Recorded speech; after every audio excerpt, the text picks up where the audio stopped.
they don't take they don't take into consideration, just like if a 3, 4, 5-year-old child puts his hand or her hand in on fire, that fire will burn. It won't say, well, it's just a little kid doesn't know better. The fire will burn. So the stringent laws of material nature are there. I guess the stringent laws of material nature mean they're very strict and they're very uncompromising. And so a lot of times people have challenges in life which are very difficult for them to understand. They may feel that they're a good person. They may feel that they don't deserve such and such a thing and stuff like that. And they become a little frustrated, like, why would God do this to me? And but I was just listening. It was amazing. Today, I just happened to listen every Tuesday. I happened to listen to I listen every day when I take lunch. I listen to a lecture that Sugar Prabhupada gave. And today he was explaining that God is all good. And whatever we understand, whatever may be in our environment, whichever we may be going through, we've earned, and that there's no question of God not caring. And the way material nature works, it's set into motion, and it's governed by an agency that Krishna put into place. And so we may not see God in a favorable way at all times. Why do good things happen to bad people? Why do good things happen to bad people? Why do bad things happen to good people? There's so many different things that we may question God in a way that may not be as favorable as we would appreciate. And so this takes a little bit of understanding of the entire philosophy of the Vedas, especially Bhagavad Gita, Srimad Bhagavatam, and the other Vedic literatures, so that we can understand that we we have our free will. And I've explained this free will before, that without free will, there's no meaning to a loving relationship with God. And if I hold the gun, I guess I can use Phil's name. I hold the gun to Phil and I just say, you love me, I'm the coolest Swami you ever met, yeah, Mars, yeah. But if I don't, that's a forced reaction. If I put the gun down, and this is the Hare Krishna gun, and I put the gun down and I say, what do you think, Phil? And you can say, well, you're okay, Mark, but you're a little whack, or something, because he has a free will to express himself without any fear of repercussions from me. And so in the same way, God could make us that we would force us into a loving or forced loving relationship. But then what is the meaning of that? And in many places, forced relationships are illegal. You force yourself upon somebody, it's a crime. And so Krishna is not a criminal.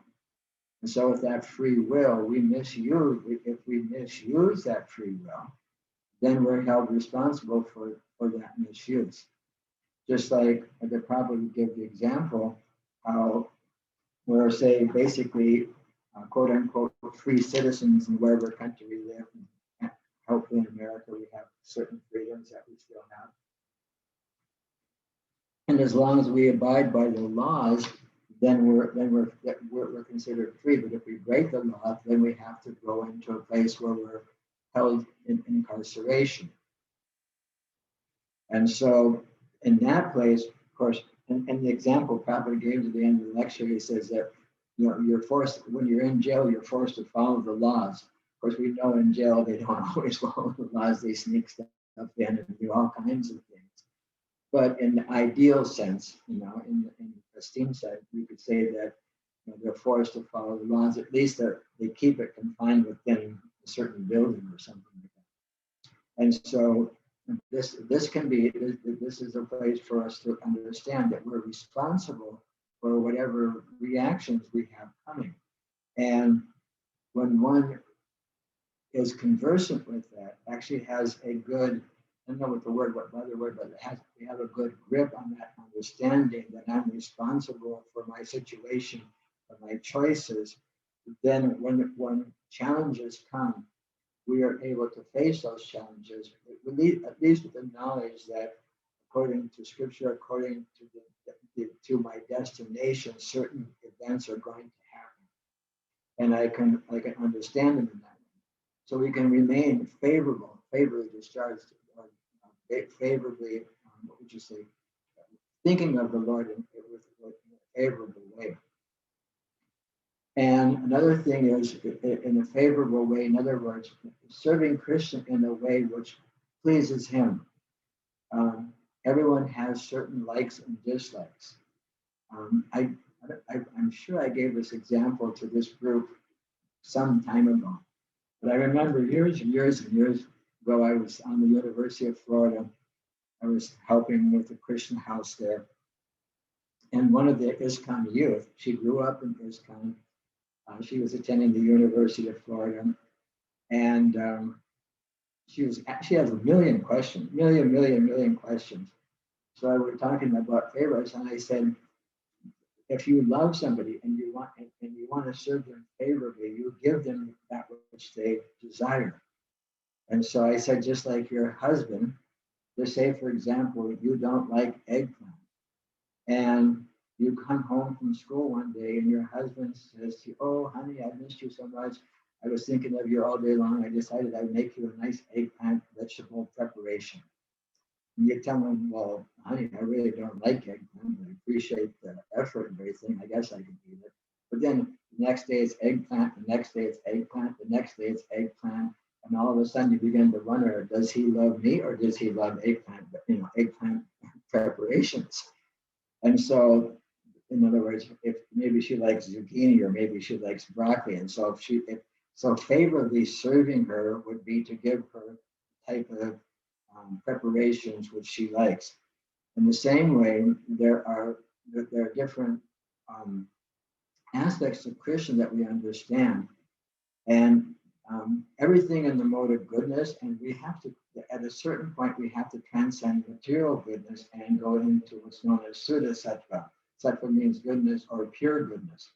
That's how things are operated on the spiritual level. They're operated in pure goodness.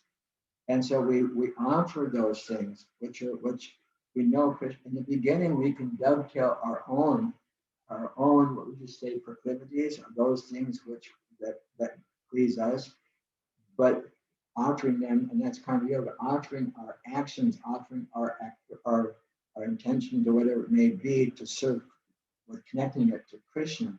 But at a certain point, we come to the point where, what does Krishna really want?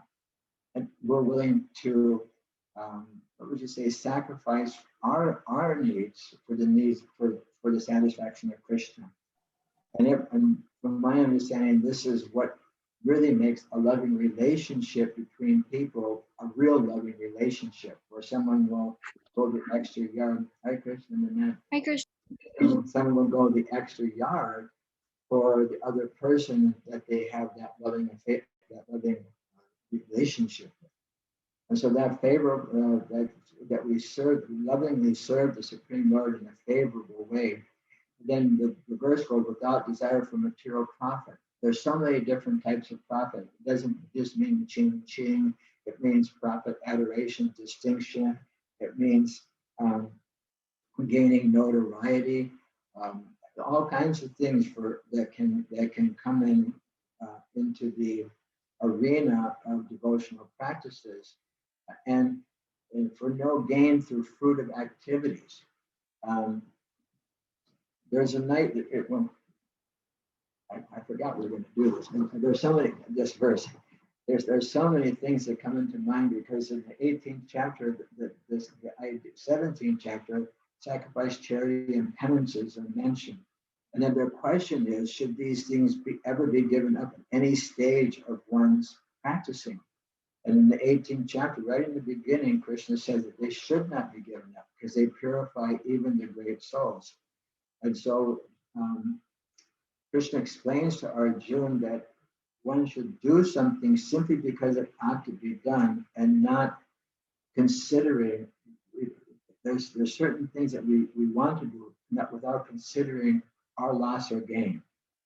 And when you do that, then Krishna becomes the proprietor of that activity. In other words, we do something for Krishna's service, Krishna becomes the proprietor of that.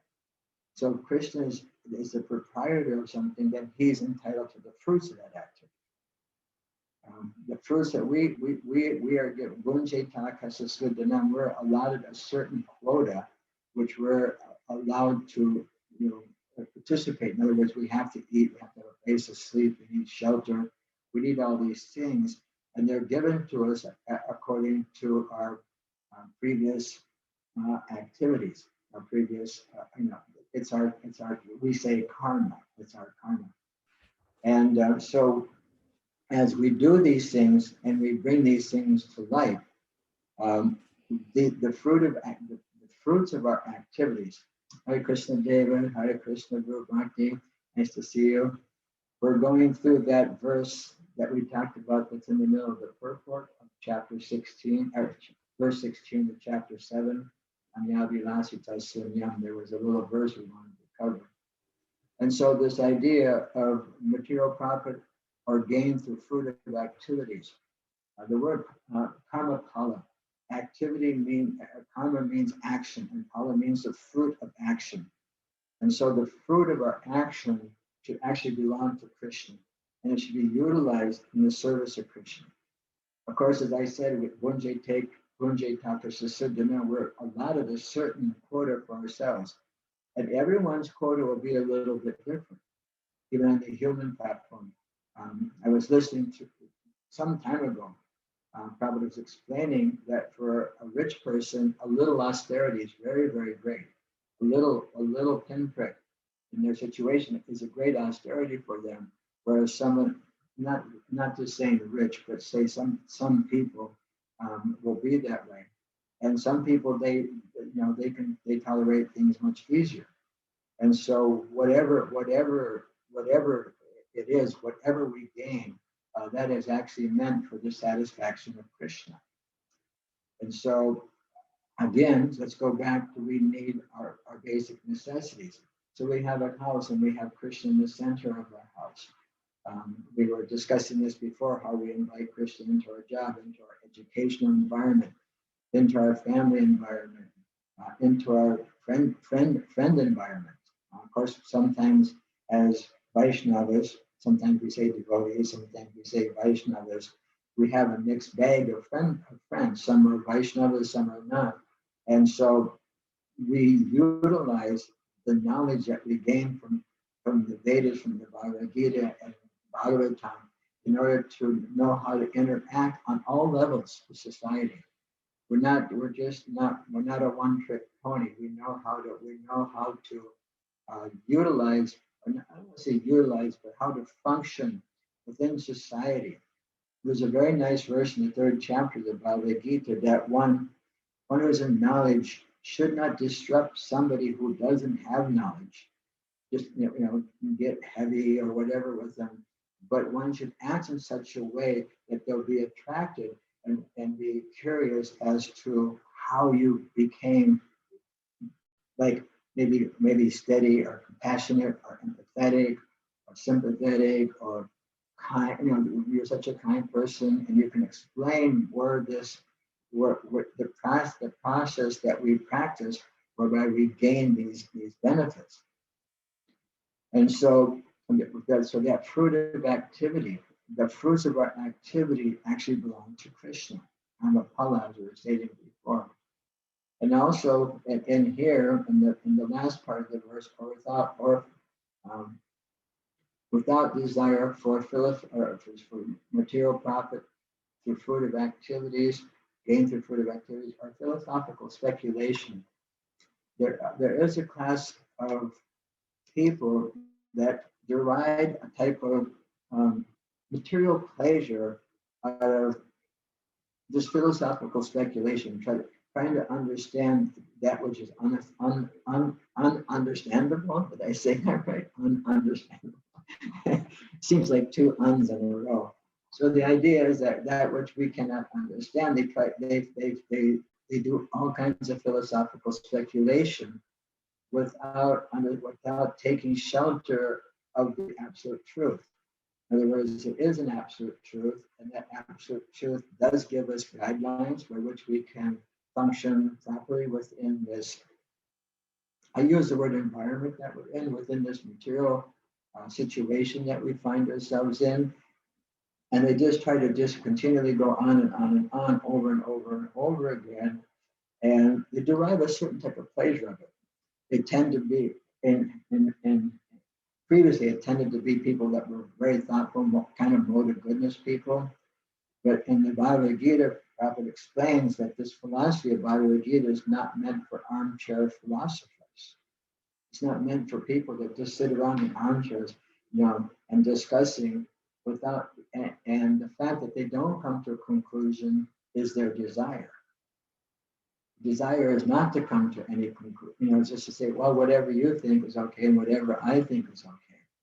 Because then when there is, I think Ananteshwar brought this up last week or the week before, that when we're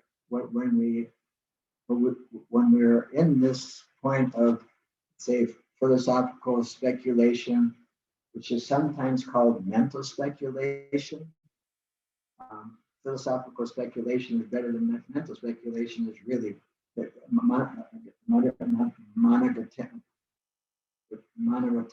the chariot of the mind. The mind is just rambling on, and so they derive a certain pleasure of not having to perform the activities which are necessary to purify oneself.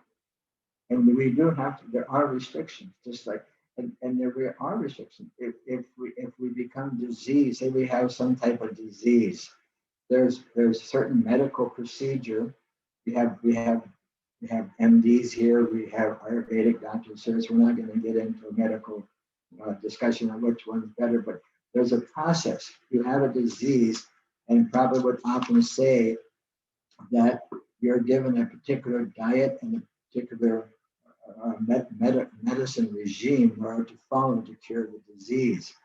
And so in the same way, now we're in a spiritually diseased condition where we're misidentifying ourselves as matter rather than understanding ourselves to be the pure spirit soul. And there is a process to remove that disease. That disease is compared to avidya. Avidya means ignorance. And there's a nice book by Rupa Goswami, Nectar of Instruction, that this avidya is compared to jaundice. And I don't know, I've never had jaundice, but they say if you have jaundice, that your liver is affected. And sugar candy tastes bitter, but that sugar candy is the medicine that will cure the jaundice. So you have to take the bitter medicine in order to cure the disease that we have. And so in the same way, we may have to restrict certain activities for our spiritual gain. It may taste a little bitter, but the result is we become spiritually healthy, which gives us a sense of greater happiness than if we just stay in the disease condition and keep complicating and adding things to our disease condition. So that's just a little something on this verse. Anyone, that was just a little, I guess, something spontaneous to talk about this verse. We've been thinking about it for a long time. And it's called pure devotional service. So when it's pure devotional service, when it's favorable, without desire for material profit or gain through fruitive activities, and free of philosophical and mental speculation. These different components allow one to be able to be engaged in the pure devotional service of the Lord, which is the actual process which Bhakti Yoga offers us to enter into.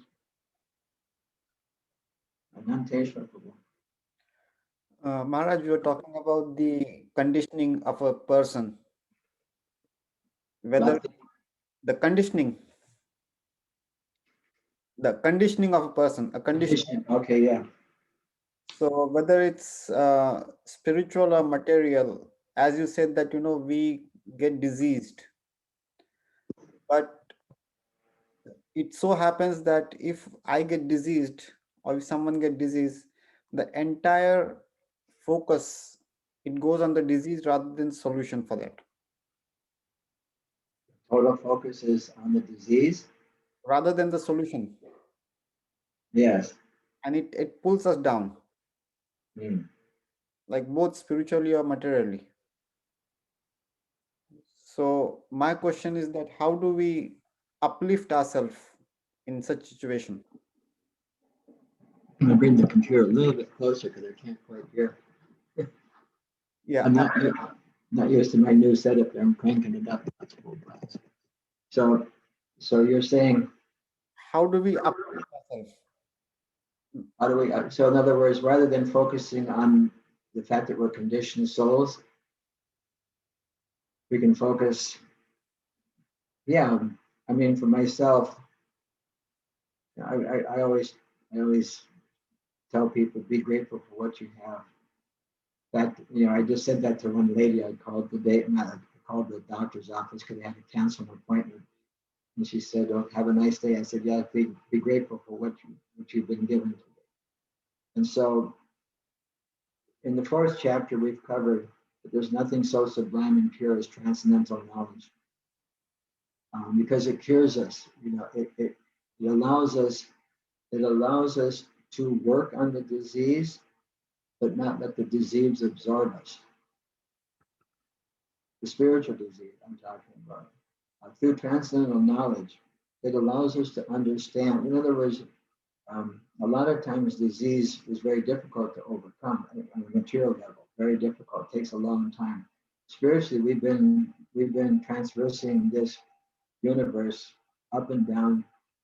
I mean, we say there are 8,400,000 species of life in the Vedas, and we don't know if the word species translates exactly right. I don't know how many species the modern biologists or whatever is that they discovered. And so we've experienced all those. When by the time we come back to the from a life, we've experienced all that. And so we've been trying to do this for a long time. And when we come to this point of human life, and especially when one gets the opportunity, I was just reading in the Bhagavatam today, Srimad Bhagavatam, where Maitreya is speaking to Vidura, and he said, when one comes to this point where they're allowed, or not allowed, yeah, allowed may be a word, or they come in contact with Srimad Bhagavatam, Bhagavad Gita, and a person Bhagavad. There's the book Bhagavad, and there's the person Bhagavad. The book Bhagavad teaches us, it has, the scripture has knowledge of the Supreme Lord, and the book Bhagavad, the person, the devotee, the Vaishnava, explaining this transcendental science is such a gift. It's such a gift that we have that type of association, and it's described that one should seek that out.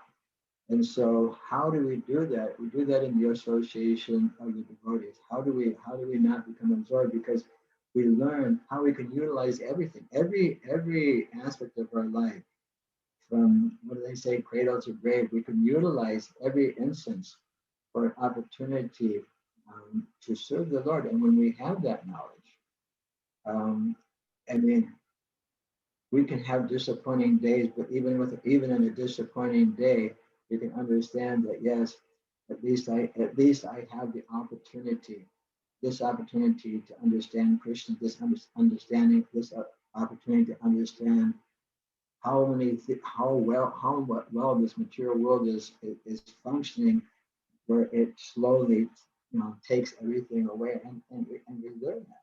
For me, it's inspirational. For me, it's quite inspirational just to be able to have like this association on Tuesday where we get together and we discuss these things.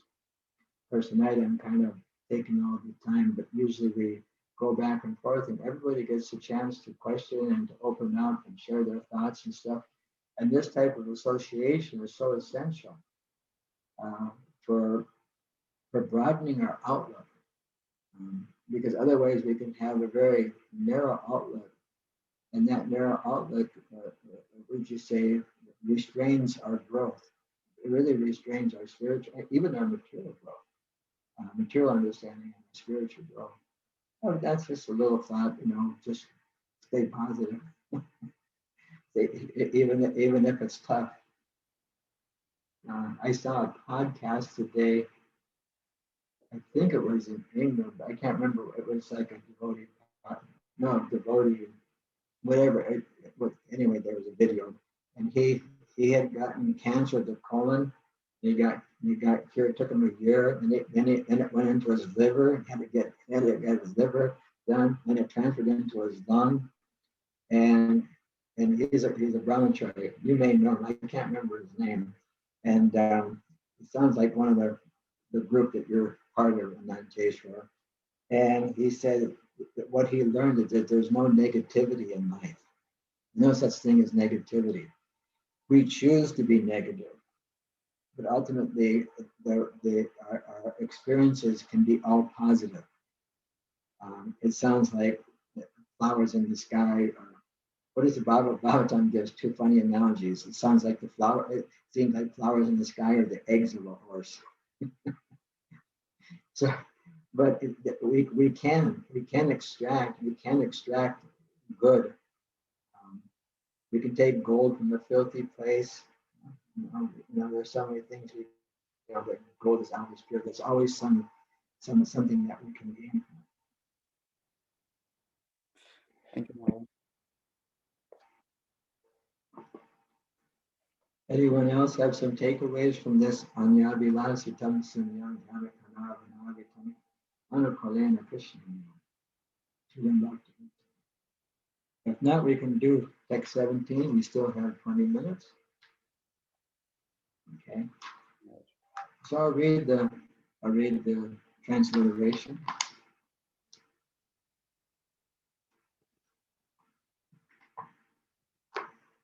Tesham Jnani Nitya Yukta Eka Bhaktir Vishishite Priyo Hi Janino Chartam Aham Sa Chamama Priyaha.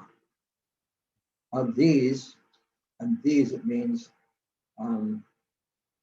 four kinds of pious men begin to render devotional service unto me: the distressed, the desire of wealth, the inquisitive, and he who is searching for knowledge of the absolute truth.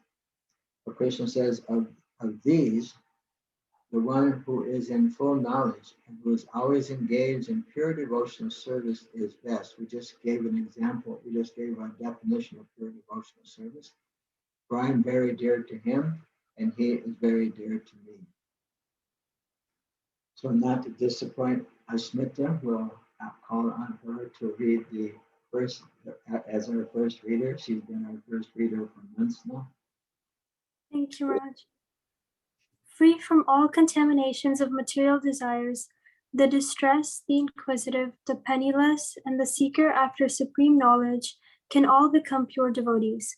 But out of them, he who is in knowledge of the absolute truth and free from all material desires becomes a really pure devotee of the Lord. And of the four orders, the devotee who is in full knowledge and is at the same time engaged in devotional service is, the Lord says, the best. By searching after knowledge, one realizes that his self is different from his material body, and when further advanced, he comes to the knowledge of impersonal Brahman and Paramatma. When one is fully purified, he realizes that his constitutional position is to be the eternal servant of God. So, by association with pure devotees, the inquisitive, the distressed, the seeker after material amelioration, and the man in knowledge all become themselves pure. But in the preparatory stage, the man who is in full knowledge of the Supreme Lord and is at the same time executing devotional service is very dear to the Lord.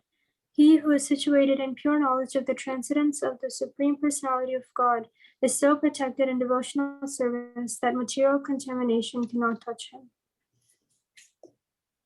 Very nice. Very, very nice.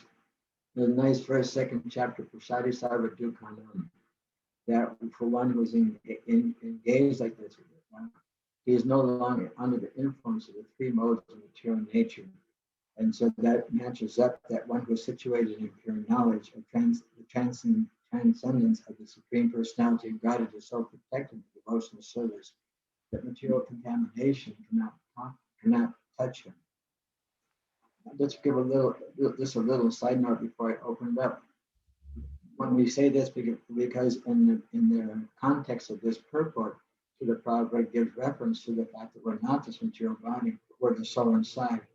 And so no material contamination can touch the spirit soul itself and destroy the spirit soul. There's many verses in the second chapter. The soul can't be cut, the soul can't be moistened by water, withered by the wind, can't be burned by fire. There's so many different things of the soul. And so the material contamination cannot touch the soul. Material energy covers, it covers the soul. It makes us, and due to the influence of the false ego, due to the influence of false ego, false identification with that covering, the spirit soul is still here inside us. It's just covered. The example is, let's say light was originally white. You put a green color on it, it makes it look green. You put a blue color on it, it makes it look blue. You put a yellow color on it, it makes it look yellow. But the light behind it is, original light is white, although it appears to be something different. And so in the same way, you put this human body, or beast body, or bird body, or aquatic body, whatever type of body you put on it, it appears to be that way. And those things may be affecting the outer covering of the soul. It's like I'm aging, and we're all aging. We're all being subjected to disease. We all have different, would you say, positive and challenging experiences that we undergo. And those are all due to the identification of the body. Whereas the spirit soul cannot that material contamination cannot touch the spirit soul. It's not that the spirit soul is ever going to be annihilated. Jayate Mirate Rakada Chenayam Bhuta. It's unborn, eternal, ever existing, undying, it's primeval. And Handite, Handimani Sabide, that when this body becomes unable to sustain the soul within, then the soul leaves, but the body dies, but the soul never dies. The soul never dies. Any reflections or any takeaways from this purport from the group?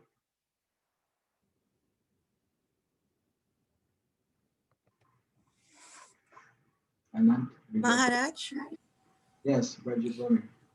there is one sentence and one word in that sentence that particularly jumped at me because it's the first time I've seen that word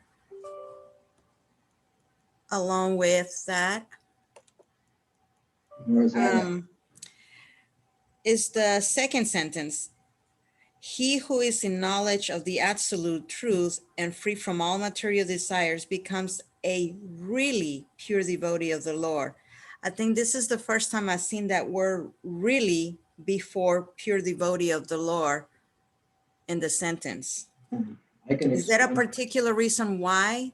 Yes, yeah, that is, in fact, I was just listening yesterday to a lecture where Prabhupada said, I've never claimed to be a pure devotee. I've never claimed to be perfect. He said, devotee, any stage is a pure. It's just like a mango seed. The mango seed is also contains all the components to become a mango tree. As it grows. So in the beginning stages, it's a seed. Then it produces a mango. Inside the mango, there's a seed. Inside that seed, there's another mango tree.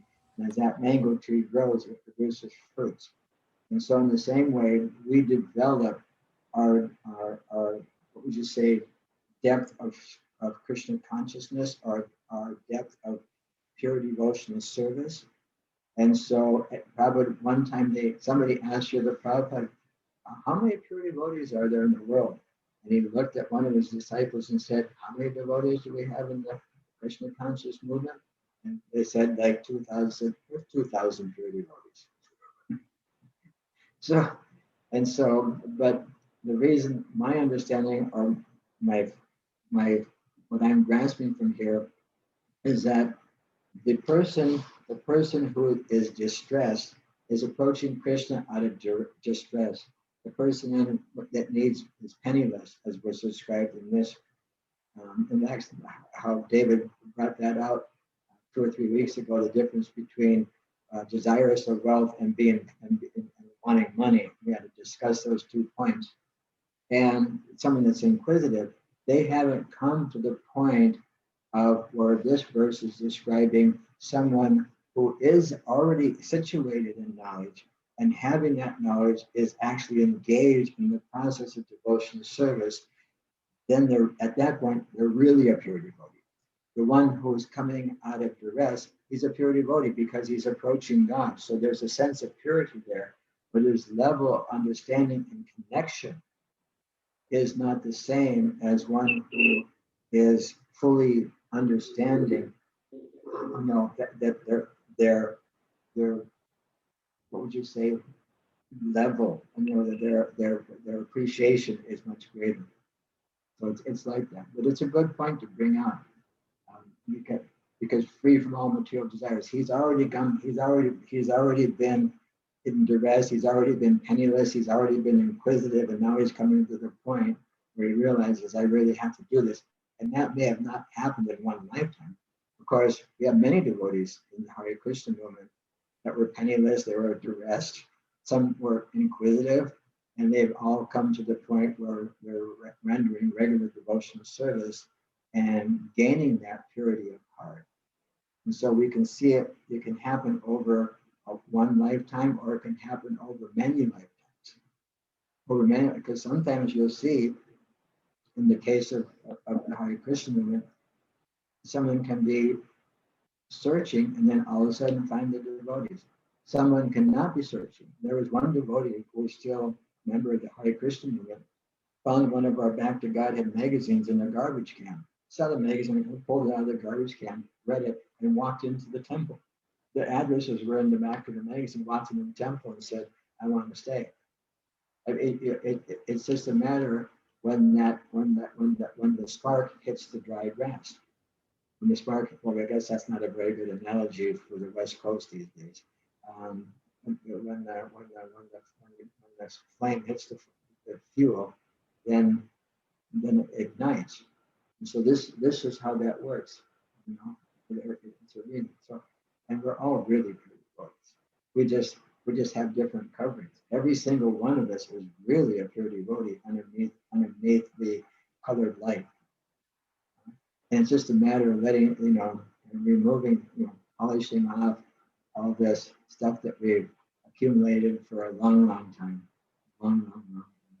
Thank you, Brother. That was good. Anyone else? Nanteshwar. Maharaj, in the translation Prabhupada, of these, the one who is in full knowledge and who is always engaged in pure devotional service is the best. So I would request you, if you can please elaborate what knowledge is Krishna talking over here? Yeah, we've discussed this before. I'm in the third canto of the Bhagavatam, and I just started chapter 8, and I don't remember from chapter 8 or 7. But Srila Prabhupada was explaining this point of knowledge, and he says that we can search after material knowledge, but it doesn't, what was the word? I think I put it on my WhatsApp message. It was a cool word for satisfied. It doesn't satisfy that thing. We're searching for something other than just material knowledge. And we're actually searching for a spiritual understanding. And so in this case, I'm just trying to find the verse, devotee who's in full knowledge and at the same time engaged in devotional service. Full knowledge of themselves as being distinct and separate from this material body. It's very easy to for me anyway, very easy for me to theoretically say I'm not this material body. But when I'm in a disease, of course, even in a disease, I've been in disease conditions many times, and I think of Krishna a lot when I'm not in that case. But like 24/7 to be always, absorbed is something that we work on in Krishna consciousness. We work on finding Krishna within everything. For the person in knowledge, means a person that knows that my Mayavang soul, Jiva Loka, I'm an eternal part and parcel of the Supreme Lord Krishna, nothing else, eternally. And it knows that we know we're struggling with the six senses, which include the mind. We know all these things. And so having that knowledge, having that type of knowledge, and then utilizing that knowledge to go out of, I don't want to say go out of one's way, but utilizing one's natural propensities and dovetailing them in the devotional service of the Lord creates a huge advantage. Two places in the Gita purport, Srila Prabhupada explains, like in verse 27 of the 3rd chapter, he will say that there are two, that Prakati Kriyamanani Guna Karmani Sarvasa, the bewildered spirit soul under the influence of the false ego think themselves to be the doer of the activity, but it's actually being just the modes of nature. Modes of nature can force us to do things until we understand the modes of nature. We can remove ourselves from that pushing of the mode of nature. When we understand how the modes of nature are influencing us, we can stop that influence. And so when we have this knowledge that we're not this material body, we can actually come to the point of intentionally doing something in the devotional service of the Lord. Just like we have to eat. Now we intentionally offer everything that we eat to the Supreme Lord. We intentionally, everything we do, we intentionally do now as an act of devotional service to the Lord. Our work becomes an act of devotional service. I've explained this so many times, our family, our relationships, everything we can, anything and everything we can dovetail in the service of the Lord becomes a permanent asset in our spiritual bank account. Any advancement, a little advancement on this path of devotional service protects one from the most greatest type of fear. It cannot be diminished. It cannot be diminished at any time. Whatever spiritual credit we earn it's in our permanent spiritual bank account. And that knowledge, just to understand. I remember I was in the Hare Krishna for like 2 or 3 years, and I finally, oh yeah, we're not this body. It's just like one day it just dawned on me, like, okay, I've been hearing it for like 3 years, and now, yeah, I'm different from this body. So that type of knowledge. I had my 10. I would like to go. Now I want to see that word that Prabhupada used. It was a good word for like. It doesn't give us the satisfaction that we're actually looking for, just working on a material level. We've used that example before of just husking, this doing the husker thing. There's no more grains left in it, only the husker sitting there moving around. All we get is the material benefit from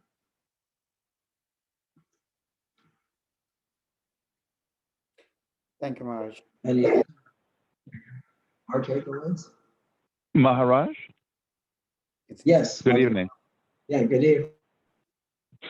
All right. So in terms of an overview, if you look at it starting on, in terms of text 12, he talks about the goodness and passion of and ignorance, right? 13 links everything together. And then 14, it talks about the modes. But then 15, 16, and 17 actually are the where it talks about in 15 the foolishness, which is ignorance. 16 he talks about the different kinds of pious men, so that I think refers to passion. And then 17 is those that deal with goodness. But I think it's very much like a secret key in the sense that each one is a step. So if you look at this particular chapter, it's actually taking us through the journey of purity. Very good observation. I have to look through that to see that they actually do connect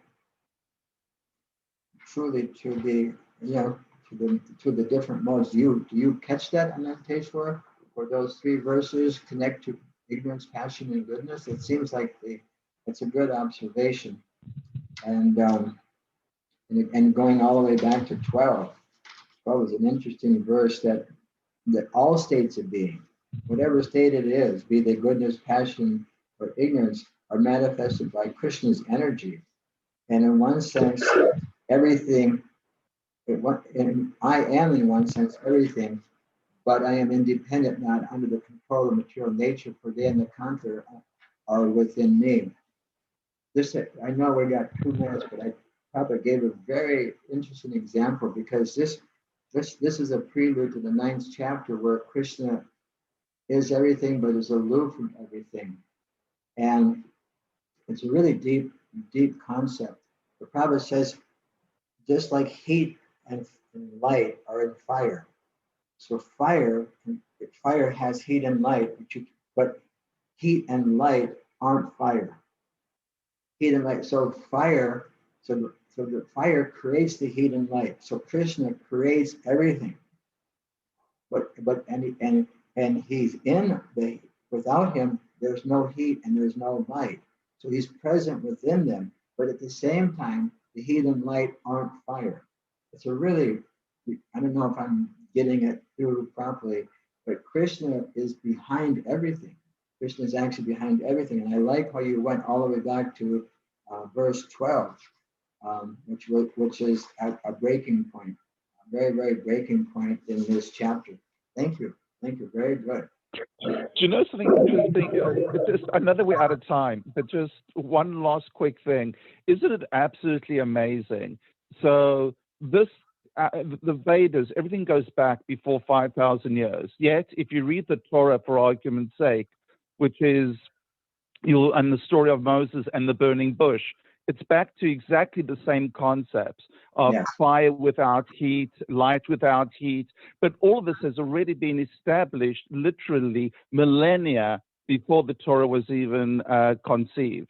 And for me, that is what makes it so incredibly unbelievable, is that in any, I truly believe with every ounce of my being that in every single other religion, they have borrowed from the Bhagavad Gita, from the Sri Bhagavatam. It's all there. They've just repurposed it. There's nothing original. Yeah, but that probably would give the example. I know we're a little past 9:30, but probably 8:30. My computer's on East Coast time. Sorry, I apologize. No, that's okay. But the point is that probably say that things are presented according to time, place, and circumstance. So, they say the Judeo-Christian 10 commandments, don't kill. Here we are in the battlefield of Kurukshetra, and Arjuna doesn't want to kill, but Krishna's telling him, no, you must, because this is necessary now. So violence is necessary, just like I've given the example, as if we were all together in person, then if somebody wanted to attack one of us, we'd all do everything we can to protect that person. We would commit violence on the person, on the perpetrator. And so sometimes violence is necessary. So Prabhupada gives the example, like it's in the paddy, I have to take out the unwanted plants in the paddy field. And so that's what Krishna is doing here, because he describes in the 4th chapter, I come for my devotees and to please my devotees and to annihilate the miscreants. And as you say, we can find the truth in any bona fide religious tradition. It's there. Whether it's borrowed from the Hare Krishna, from the Vedas, or actually one time, Srila Prabhupada even quoted the Bible as being a Veda. Veda just means knowledge. And so anything that contains spiritual knowledge can be considered Veda.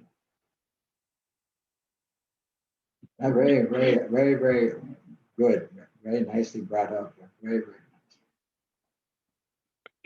Okay, Ananteshwar, Yes, we Maharaj. try to keep ourselves on schedule. Yes, Maharaj. Ayurvedic doctors always recommend regulation in eating, sleeping, working, and recreation. Yes, Maharaj. I thank you very much. No, I'll just explain to everybody. I have a different background today. I was in contact with a person that was tested positive for COVID, and I'm in, what do they call it, quarantine. And I just so happened I have one student that is on vacation. So I came to contaminate his apartment. I came to reside in his apartment and get away from the scene so that I wouldn't be in that environment, and I'll be here for a while. So my picture probably is now a picture of something. So anyway, I'm asymptomatic. I don't have any symptoms. I didn't have very much contact, 10, 15 minutes once or twice a day with the person, 15 minutes on the day he was diagnosed as positive. And so I think I'm okay. And maybe next 2 weeks I'll be back in my lazy boy recliner, giving class in a lazy boy recliner. Anyway, so nice to see you all. Thank you, Maharaj. Hope to see you again Thank you. next week. Thank you, Hare Maharaj. Krishna. Hare Krishna.